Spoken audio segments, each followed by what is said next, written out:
Hello friend, welcome to my YouTube channel Charvika Shreyas. ಇವತ್ತಿನ recipe ಬಂದು 6 month ಬೇಬಿಗೆ ಮೊಳಕೆ ಬಂದಿರೋ ರಾಗಿ ಸಾರಿ ಮಾಡೋದು.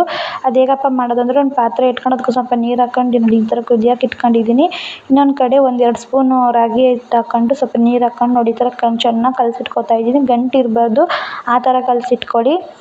ಆವಾಗ ಅದು ಸ್ವಲ್ಪ ಇಲ್ಲಾಂದರೆ ಅಲ್ಲಿ ಹಾಕ್ದಾಗ ನೀರಿಗೆ ಗಂಟಾಗ್ಬಿಡುತ್ತೆ.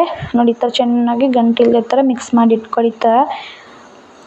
ಈ ಥರ ಮಿಕ್ಸ್ ಮಾಡಿ ಇಟ್ಕೊಂಡ್ಮೇಲೆ ನೋಡಿ, ಈಗ ಅದು ನೀರು ಕುದೀತೈತೆ. ಸ್ವಲ್ಪ ನೀರು ಎತ್ತಿ, ಅದನ್ನು ಕುದೀತಿರೋ ನೀರು ಎತ್ತಿ ಒಂದು ತಟ್ಟೆಗೆ ಹಾಕ್ಕೋತೀನಿ. ಪಾಪುಗೆ ರಾಗಿ ಸಾರಿ ತಿಂದಾದ್ಮೇಲೆ ಕುಡಿಸೋಕೆ ಇನ್ನೊಂದು ಸ್ವಲ್ಪ ನೀರು ಹಂಗೆ ಪಾತ್ರೆಯಲ್ಲೇ ಎತ್ತಿಟ್ಕೋತೀನಿ. ಈಗ ಅದು ಕುದಿಯೋಕೆ ಬಿಡ್ತೀನಿ. ಆಮೇಲೆ ನೋಡಿ, ಅದು ಹಾಕಿದ್ಮೇಲೆ ಒಂದು ಕೈಯಲ್ಲಿ ರಾಗಿ ಹಿಟ್ಟು ಉಗ್ತಾಯಿದ್ರೆ ಇನ್ನೊಂದು ಕೈಯಲ್ಲಿ ಸ್ಪೂನಲ್ಲಿ ಹಿಂಗೆ ತಿರಿಬೇಕು, ಇಲ್ಲಾಂದರೆ ಗಂಟಾಗ್ಬಿಡುತ್ತೆ ಮತ್ತು ಪಾತ್ರೆಗೆ ತಡ ಹಿಡಿದ್ಬಿಡುತ್ತೆ. ಒಂದು 5 ನಿಮಿಷ ಕೈ ಬಿಡದೆ ಚೆನ್ನಾಗಿ ಹಿಂಗೆ ಸ್ಪೂನಲ್ಲಿ ತಿಡಿತಾನೇ ಇರಿ, ಇಲ್ಲಾಂದರೆ ಅದು ಗಂಟಾಗುತ್ತೆ ಮತ್ತು ತಡ ಹಿಡಿತದೆ.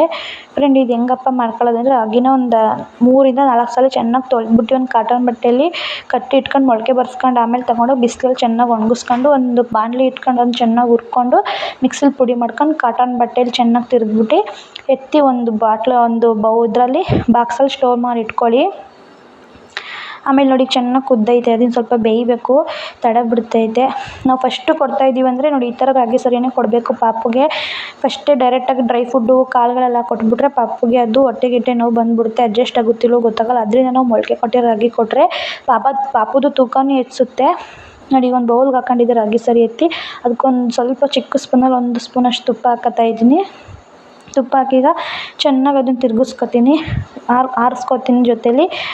ಆಮೇಲೆ ನೋಡಿ ಈ ಥರ ಚೆನ್ನಾಗಿ ತಿರುಗ್ಬಿಟ್ಟು ತುಪ್ಪ ಎಲ್ಲಕ್ಕೂ ಮಿಕ್ಸ್ ಮಾಡ್ತೀನಿ. ಫ್ರೆಂಡ್ಸ್, ಉಪ್ಪು ಮತ್ತು ಸಕ್ಕರೆ ಯೂಸ್ ಮಾಡಬೇಡಿ. ಯೂಸ್ ಮಾಡ್ತೀರ ಸ್ವಲ್ಪ ಬೆಲ್ಲ ಯೂಸ್ ಮಾಡಿ. 1 ವರ್ಷ ಆಗೋವರೆಗೂ ಪಾಪುಗೆ ಸಕ್ಕರೆ ಮತ್ತು ಉಪ್ಪು ಕೊಡೋಂಗಿಲ್ಲ. ಮತ್ತು ಪಾಪುಗೆ ಇದೊಂದು 10 ಡೇಸ್ 15 ಡೇಸ್ ಕೊಟ್ಟು ನೋಡಿ, ತಿಂತೈತೆ ಅನ್ಬೇಕಾದ್ರೆ ಎಲ್ಲ ಕಾಳು ಹಾಕಿ ಮಾಡ್ಕೊಳ್ಳಿ. ರಾಗಿನ ಸರಿ ಥರ ಡ್ರೈ ಫುಡ್ ಎಲ್ಲ ಹಾಕಿ ಈ ಥರ ಮಾಡಿಕೊಟ್ರೆ ಫಸ್ಟು ಪಾಪು ಇಷ್ಟಪಟ್ಟು ತಿಂತಾನೆ.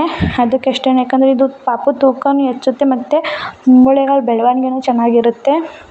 ಅದರಿಂದ ನಾನು ಫಸ್ಟ್ ಈ ಥರ ಕೊಟ್ಟಿದ್ದೀನಿ. ನೀವು ಫಸ್ಟ್ ಈ ಥರ ಕೊಡಿ ಪಾಪುಗೆ, ಆಮೇಲೆ ಎಲ್ಲ ಥರ ಕಾಳುಗಳು ಹಾಕ್ಕೊಡಿ. ಇವತ್ತಿನ ವಿಡಿಯೋ ಬಂದು ಇಷ್ಟೇ ಫ್ರೆಂಡ್. ನಿಮಗೆ ಈ ವಿಡಿಯೋ ಇಷ್ಟ ಆದರೆ ಲೈಕ್ ಮಾಡಿ, ಶೇರ್ ಮಾಡಿ ಮತ್ತು ಕಮೆಂಟ್ ಮಾಡಿ. ಮತ್ತು ನಮ್ಮ ಚಾನಲ್ನ ಸಬ್ಸ್ಕ್ರೈಬ್ ಮಾಡ್ಕೊಳ್ಳಿ. ಸಬ್ಸ್ಕ್ರೈಬ್ ಮಾಡೋದು ಮಾತ್ರ ಮರಿಬೇಡಿ ಫ್ರೆಂಡ್, ಪ್ಲೀಸ್ ನನ್ನ ಚಾನಲ್ನ ಸಬ್ಸ್ಕ್ರೈಬ್ ಮಾಡ್ಕೊಳ್ಳಿ. ಮತ್ತು ನೆಕ್ಸ್ಟ್ ವಿಡಿಯೋದಲ್ಲಿ ಓಟ್ಸ್ ಸಾರಿ ಬಗ್ಗೆ ಹೇಳ್ಕೊಡ್ತೀವಿ. ಓಕೆ ಫ್ರೆಂಡ್, ಇವತ್ತಿನ ವಿಡಿಯೋ ಇಷ್ಟೇ. Boy friend.